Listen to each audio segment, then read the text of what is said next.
What's the difference between supplies and supplies expense? Supplies is reported under current assets section of the balance sheet. It is literally the supplies you have maybe in the office, store, production area, or any establishment that is sitting there still unused but is expected to be used in less than a year.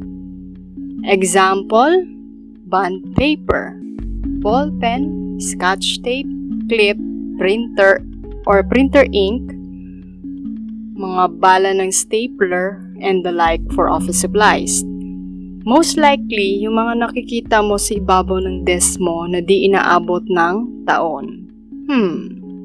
I wonder, how about photo frame nyo ng jowa mo? Supplies expense, on the other hand, is obviously an expense account, meaning that portion of the supplies account that is now used.